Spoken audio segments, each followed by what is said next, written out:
Payg'ambarimiz alayhissalom 3 joyda, suv yo'llarida, odamlar ko'p yuradigan yo'llarda, soyali joylarda hojat chiqarib, odamlarni qarg'ishini olishdan saqlaning. Demak, hammamiz o'sha narsani ko'rsak bir qator qaraymiz-da. Agar shu odamlar o'tiradigan joyda shu axlat qilganini ko'rsa, har qanday odam ichida qarg'ish degani la'nat aytish. La'nat aytasizda. Bu narsadan saqlanish kerak. Mashinada ketyapti-da, oynasini ochib, axlatini irg'itib ketyapti, chiqindisini. Ha, u yerda ham odam yashayapti. Bu yerda ham sizga o'xshagan bitta inson bor. Qani bu yerda madaniyat? Yana biz boshqa yurtlarni maqtaymiz, og'zimizni to'ldirib aytamiz. Yevropaga borsiz, Yaponiyaga borsiz, bir joyda axlat ko'rmaysiz ekan, unaqa ekan, bunaqa ekan, falon yurtga borsiz, bitta odam pista po'chog'ini ham tashlamas ekan. Bu o'zi musulmonda bo'lish kerak azizlar. Bu asli musulmonda bo'lish kerak. Hozir aytaman, ehtimol uni keyin qanaqa munosabat bildiradi bilmayman egalari.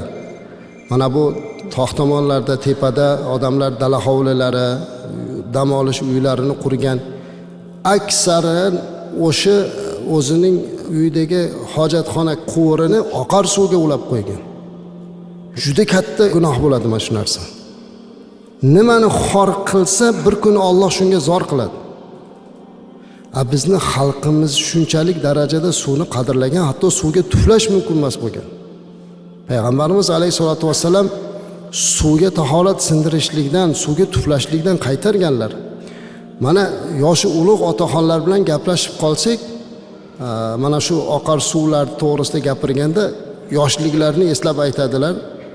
Bizni deydi, onamiz non yopganda o'sha suvga tashlab, ushlab yer edik deydi. Suvni ichar edik, oqayotgan suvni deydi. Kechirasizlar, hozir oqayotgan suvlarda, ariqlardagi, anhordagi suvni ichish u yoqda tursin, odam tahorat olgani ham xijolat bo'ladi.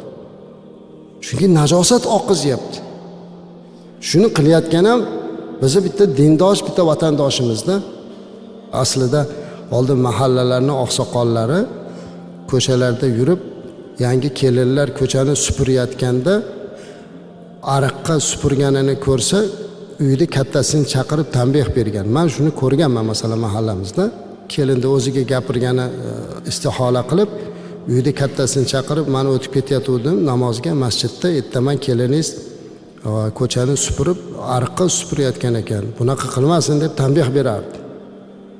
Uylardan chiqadigan oqava suvlarini anhorlarga, daryolarga oqizib qo'yishlik holatlari bo'lsa, uni zudlik bilan to'xtatish kerak.